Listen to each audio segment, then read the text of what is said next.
Oh yes, 1 2 dede ogambo tya wena ampuliriza amanya neddoboozi bampita Ntambi Jimso number 1 rich boy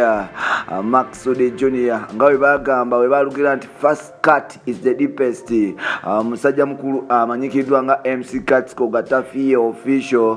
bali mu system era nga bano bazemo okuba nti ensonga bazikwasaganya mpola mpola bingi byali byayogerwa mu kusooka ng'obolya ofiye alanga MC Cuts ng'agamba nti obolya ono musajja aliso selfish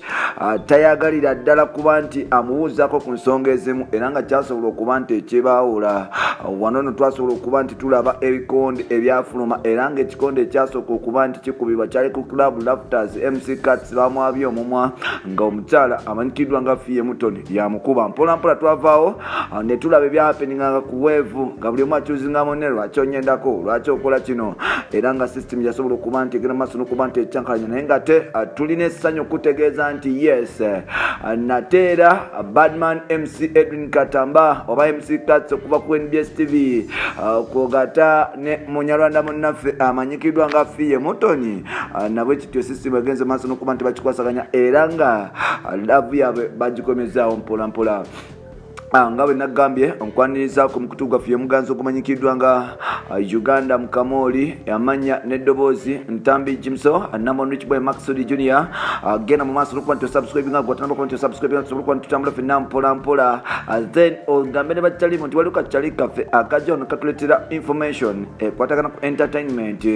ekintu ne kibeera talatibu mpola mpola ogamba otya munnayuganda ali mu Uganda n'ebweru w'eggwanga nawe nkutumiddeko nnyo blood wange ngamba nti webale kucapa webale kuba nti okkiriza Mukama Katonda nti buli kimu asobola okuba nti akikyusa mwekwate oluno osobola okuba nti owangula bingi mpola mpola then tuveewaawo mu palapase nsobola okuba nti tutwala straight forward ku kyatuuseewo era nga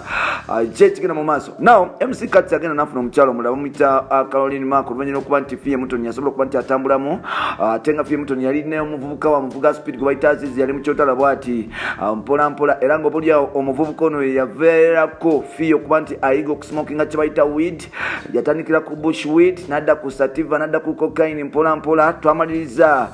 MC Cuts amaze okuba nti abitegeera era nga bwe yamugambangako wano no lwafukanga lutalo era ebikonde byekubanga mpola mpola kino no kyonna kyaggwera mu rehab nga Fiye Mutoni last year yes it was 2020 I think there in January like ngomaka gutandika mpola mpola 2020 Fiye kyaggwera mu rehab naye nga MC Cuts naye yakavaayo mpola mpola wanono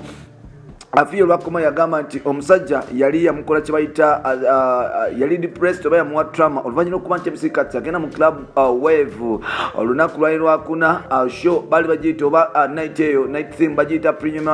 premier Mondays whereby balinga ne DVJ Masenga bazanya music w'abana Uganda era nga bapremieringa ennyimba empya kugata n'abayimba b'enjawulo wano nno MC Cuts yali yakava ku show ye London mpola mpola yakwata microphone n'agamba nti nze by'abakazi mbitadde era sijagalira ddala mukazi yenna wano nno mundeke nsofu kuba nti focusinga ku birala ne sirimu wange emujjanjabe kuba mulina anuma kanzijanjabe sirimu wange abakazi muneesonyiwe n'abantu bonna abali bankozesa okuli abayimbi muneesonyiwe sikyayagala nakoyo abayimbi entaba eva kuki lwakuba nti MC Fiye yali yagezaako okuba nti yekyanga kyanga wano ne wali ng'ebintu tebasobola kuba nti babikwasaganya era nga system yagenda maaso nokuba nti ekyuka mpola mpola Cuts n'akita Fiye n'akita era nga Fiye asobola okuba nti addayo ewaabwe entinda n'asobola okuba nti abeera ewa maama we era nga maama we yasobola okuba nti amugamba nti viira akasajja ako akagenda mu maaso n'okuba nti kakuteeka mu trauma akagenda mu maaso n'okuba nti kakukozesa ebintu by'otayagala akagenda mu maaso n'okuba nti kakutwala mu bidongo ate nga wabikowa Fiye asobola okuba nti akomawo mpola mpola ewa maama we n'atandika okuba nti akola emirimu emirala era nga twakiwulirako nti Fiye yali agenda kuva mu ndongo ebiseera ebyo Fiye asobola okuba nti alangira n'agamba nti sigenda kulinnya ku stage sikyadda ku stage omusajja oyo sikyagendayo sikyamwagala alina okunviira mpola mpola bwaitu system yali etambula then last year mpola mpola nga Katsi amaze okufuna mukyala mukulu amanyikidwa nga Caroline Mark.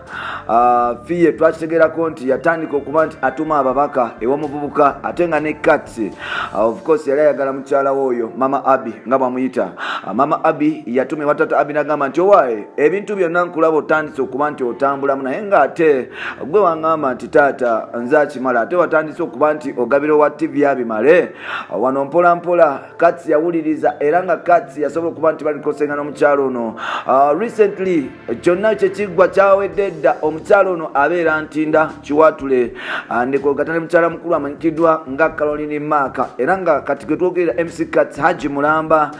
yes alina abakazi babiri era nga twakitegereko nti bateekateeka mbaga okweyanjula eweri neeri mpola mpola bwe kityo bwe kitambula era nga obaolyawo Katsi yasalawo abakazi bano okubakwasaganyiriza wamu. Wano simanyi oba bwekityo bekigenda okubeera paka naye ng'ate sisimu ekyo betambula. Ndaba Caroline Mark yatandise okuba nti aposinga ng'akolima naye nga bambi Fiye yatandise okuba nti afuna ku ssanyu afunye n'omubiri gwazzeeko. Yes batandise okuba nti bakola n'ebivulu era nga waliwo ne album gye bagenda okuba nti batta very soon egenda okuba nti etambula mpola mpola. Buladi wange bali kubona nti otambula naffe webali kuba nti otwagala kankomewo ne next episode bampita Ntambi Jimso.